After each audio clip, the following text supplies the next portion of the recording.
वो 3 दिन की शादीशुदा औरत जिसने अपनी ठीक से अपने जीवन की शुरुआत भी नहीं कर पाई, मेहंदी भी नहीं छुटी उसकी, और उसको जेल में अंदर भेजने का काम इसी सरकार ने किया। तो और बुलडोजर चलाया।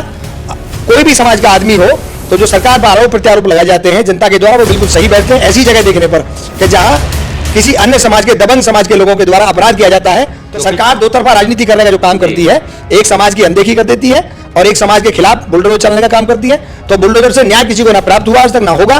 और आज बुलडोजर चलाने की बात है तो रारू कश्यप आज बुलडोजर मांग रहा है, और जो पीड़ित महिला दलित समाज की जो जिसकी मृत्यु हुई है वो बुलडोजर की मांग कर रही है। आज इनके बुलडोजर के पहिए कहां चक्का जाम हो जाए। साथियों नमस्कार, जय भीम, सत श्री अकाल, आदाब। मैं उमेश करुणा और आप देख रहे हैं बहुजन हलचल। आज हमारे साथ है बहुजन समाज पार्टी के फायर ब्रांड ब्राह्मण नेता जितेंद्र शर्मा जी, जो कि आप अक्सर देखते रहते हैं।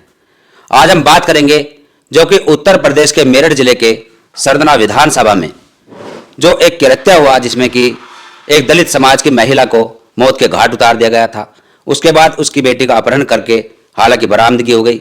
लड़की के बयान भी आरोपी के जो कि विपरीत आए, आरोपी को जेल हुई और उसके बाद उत्तर प्रदेश की सियासत में काफ़ी हलचल मची। जितेंद्र शर्मा जी भी मौके वारदात पर पहुंचे थे और उसके बाद जो एक और दूसरी घटना सामने आई, जिसमें कि जवालगढ़, वो भी सरदना में ही पड़ता है, और वहाँ पर एक कश्यप समाज के रानू कश्यप जिसको जिंदा जला दिया गया है। बहुत ही शर्मनाक यह घटनाएं हो रही है उत्तर प्रदेश में योगी के राज में। आरोपी जो कि योगी की सहजातिया है, ये भी बात समझनी होगी। जी जितेंद्र जी, इन पूरी घटना को किस प्रकार देखते हैं आप? ये चल क्या रहा है आखिर? जय भीम साथियों, जय भारत, जय संविधान। माननीय पत्रकार महोदय, बात यह है कि मेरठ जिला इस टाइम अपराध की श्रेणी में चरम पर चल रहा है और मेरठ जिले में खासकर सरदना विधानसभा क्षेत्र इतनी घटनाएं घटित हो रही हैं, जिन घटनाओं का आकलन पूरे जिले का होता है उतने सरदना विधानसभा में निरंतर होती जा रही हैं। और इसका मुख्य कारण यह है कि सरदना विधानसभा क्षेत्र एक विशेष जाति के लिए जाना जाता है और जहां के बहुत ज्यादा दबंग लोग वहां राज करते हैं, रहते हैं, वास करते हैं। चौबीसी के नाम से भी जाना जाता है। और देखिए, निरंतर घटनाओं का क्रम कम नहीं होने को कह रहा है और सरदना विधानसभा क्षेत्र आज प्रदेश भर में, पूरे स्टेट और पूरे भारत देश में सरदना विधानसभा का क्षेत्र कृत्य निंदनीय है। वहां अपराध जिस तरह से हो रहे हैं निरंतर, आज ऐसा लग रहा है कि उत्तर प्रदेश की सरकार का अंकुश अपराधियों पर बिल्कुल जीरो हो गया है। जो सरकार जीरो टॉलरेंस की बात करती है, उसका अपराध नियंत्रण करने का जो टॉलरेंस है वो जीरो हो गया है जी। और अभी देखिए ताजा प्रकरण, अभी 3-4 दिन पहले वो घटना घटित हुई थी एक लड़की के साथ में। उस लड़की का अपहरण कर लिया गया, उसकी मां को मार दिया गया, लड़की बरामद हुई बाद में जी। आरोपी के विपक्ष में बयान दिए लड़की ने, और जब तक ये बात ठंडी नहीं हुई है तब तो दूसरा प्रकरण सामने सरदना विधानसभा क्षेत्र में फिर आ गया। एक रानू कश्यप नाम के व्यक्ति को मार दिया गया और उसके मारने के बाद में सरदना स्थानीय पुलिस के द्वारा लीपापोती करने का काम किया गया और एक मात्र टेम्पू चालक को उसमें अपराधी बना करके उसको कारागार में भेज दिया गया। और जो मुख्य आरोपी हैं उसमें 2-3 जो वांछित बताए गए हैं, उनका अभी तक कोई पता ठिकाना नहीं है, कुछ पता नहीं है, परिवार पीड़ित है। और हम लोग निरंतर आवाज उठाने की जो बात कर रहे हैं, विपक्ष के लोग कर रहे हैं, उन आवाजों को दबाया जा रहा है निरंतर। और भारतीय जनता पार्टी अपराध नियंत्रण में पश्चिम उत्तर प्रदेश को बिल्कुल ऐसा घोषित कर दिया गया है कि यहां अपराधियों पर कोई सरकार की लगाम नहीं है जी। और कोई सरकार की ऐसी मंशा नहीं है कि अपराधियों को सजा मिले या अपराध यहां पर कम हो जाए।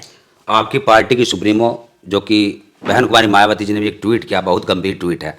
हालांकि उत्तर प्रदेश के जो शीर्ष नेता है, तमाम पार्टियों के सभी इसको लेकर बहुत चिंतित है कि देश के अंदर आखिर हो क्या रहा है। यानी उत्तर प्रदेश की सरकार कहीं ना कहीं फेल होती दिख रही है। इसमें प्रशासन को किस नजरिए से देखते हैं आप? प्रशासन जो है खाली दबाव की राजनीति का शिकार हो रहा है। मेरठ जिले का प्रशासन, ऐसा महसूस करता हूं मैं विपक्ष का नेता होने के नाते, कि निष्पक्ष कोई भी प्रशासन के द्वारा कार्य नहीं किया जा रहा है। प्रशासन एक दबाव की राजनीति का शिकार होकर रह गया है। अपराध निरंतर बढ़ते जा रहे हैं, अपराधियों के हौसले बुलंद हो रहे हैं।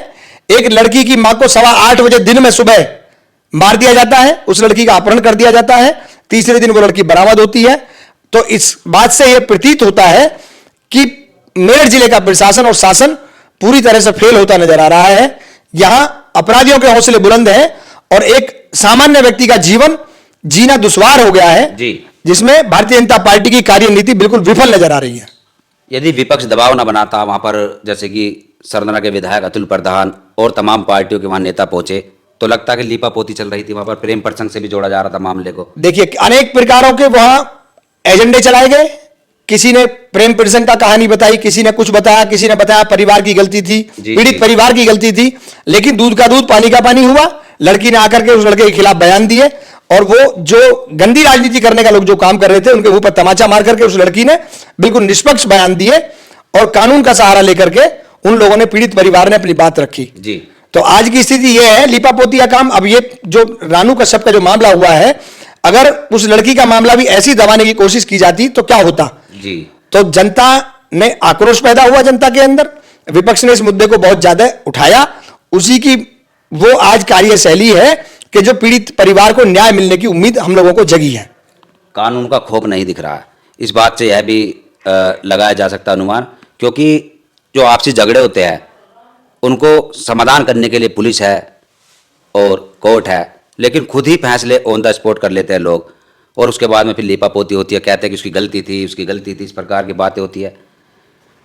पुलिस प्रशासन की कोई ज़रूरत नहीं, ऐसा महसूस होता है। तो इस चीज़ में जैसे कि मतलब किसी का पर्सनल झगड़ा है जी, रानू कश्यप का भी हो सकता है, लेन देन का मामला बताया जा रहा है, क्योंकि वो टेम्पो चालक था जी। तो उस चीज़ को देखते हुए उसको जला दिया गया है, बहुत मतलब अपने आप में शर्मसार कर देने वाली बात है। देखिए, मानवता को शर्मसार करने का जो कृत्य घटित हुआ है, अगर मामला लेने देने का होता तो आज ये देखिए, अगर उन अपराधियों को न्यायपालिका का या कानून का अगर उनको डर और खौफ होता तो एक व्यक्ति के पैसे छीनने के बाद में और उसको जिंदा जला दिया गया और उसकी थाना स्तर पर, प्रशासन के स्तर पर लीपापोती करने का काम किया गया।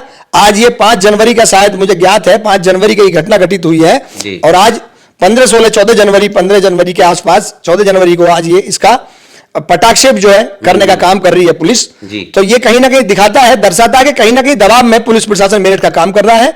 निरंतर यहां अपराध बढ़ने की घटनाओं को जो अंजाम दिया जा रहा है, यहां अपराधियों के हौसले इतने बुलंद हो गए कि प्रशासन का कोई डर खत्म हो गया। बिल्कुल शर्मा जी, एक बात और यहाँ पर है, जैसे कि जाति की दिन बात किया, क्योंकि जाति से जुड़ा हुआ मामला होता है। दलित समाज की महिला थी जो हमारे बीच नहीं है, बेटी का अपहरण हुआ, तो दलित समाज की बहुल्य आबादी है, 4 बार मुख्यमंत्री रही बहुजन समाज पार्टी सुप्रीमो मायावती जी। उसके बाद कश्यप समाज जो अपने आप को हादसे पर समझ रहा है, क्योंकि उनकी संख्या भी कम है। दूसरा, उनका जो नेतृत्व करने वाले उनके समाज के नेता दिखाई नहीं दे रहे हैं। तो उस चीज़ की आवाज़ आप उठा रहे, बहुत अच्छी बात है, क्योंकि कोई ज़रूरी नहीं कि जिसकी जाति का पीड़ित होता है वही आवाज़ उठाए। लेकिन यहाँ पर जो कश्यप समाज के लोग हैं जो इतने जागरूक भी नहीं है, लेकिन यदि यह बताया जाता है कि अगर कोई मुस्लिम होता आरोपी तो अब तक बुलडोजर चल गए होते, ये भी आवाज़ उठाई गई, काफ़ी सवाल खड़े किए गए कि हिंदू मुस्लिम की जो राजनीति करते हैं आज वह लोग इस मुद्दे पर खामोश हो जाते हैं, यानी सहजातियाँ होने की वजह से। तो इसको कैसे देखते हैं आप? देखिए, सहजातियाँ होने का जो आरोप प्रत्यारोप जो भारतीय जनता पार्टी पर लगता है वो इस बात पर लगता है कि जब किसी दबंग जाति के द्वारा या किसी वर्चस्व को रखने वाले व्यक्ति के द्वारा अपराध किया जाता है तो प्रशासन लीपापोती का काम करता है। तो जो लोग आकलन करते हैं वो आकलन इसलिए सटीक बैठते हैं कि जब कोई मुस्लिम या कोई अन्य ओबीसी समाज का कोई अन्य अपराधी इस तरह का, ब्राह्मण को भी कह सकते हैं, ब्राह्मण भी कह सकते हैं, विकास दुबे वाला मामला था जी, और भी विकास दुबे, उसकी विकास दुबे की एक परिवार की महिला थी खुशी दुबे, वो 3 दिन की शादीशुदा औरत जिसने अपनी ठीक से अपने जीवन की शुरुआत भी नहीं कर पाई, मेहंदी भी नहीं छुटी उसकी, और उसको जेल में अंदर भेजने का काम इसी सरकार ने किया। तो बुलडोजर चलाया था और बुलडोजर चलाया। कोई भी समाज का आदमी हो तो जो सरकार पर आरोप प्रत्यारोप लगाए जाते हैं जनता के द्वारा वो बिल्कुल सही बैठते हैं ऐसी जगह देखने पर कि जहां किसी अन्य समाज के, दबंग समाज के लोगों के द्वारा अपराध किया जाता है तो वहां अनदेखी की जाती है प्रशासन के द्वारा, शासन के द्वारा। और जब ओबीसी समाज का या कोई अन्य समाज का व्यक्ति कोई अपराध करता है तो उस पर निरंतर कार्रवाई की जाती है और तुरंत कार्रवाई की जाती है। इसलिए सवाल खड़े होते हैं। सरकार दो तरफा राजनीति करने का जो काम करती है, एक समाज की अनदेखी कर देती है और एक समाज के खिलाफ बुलडोजर चलाने का काम करती है। तो बुलडोजर से न्याय किसी को ना प्राप्त हुआ आज तक, ना होगा।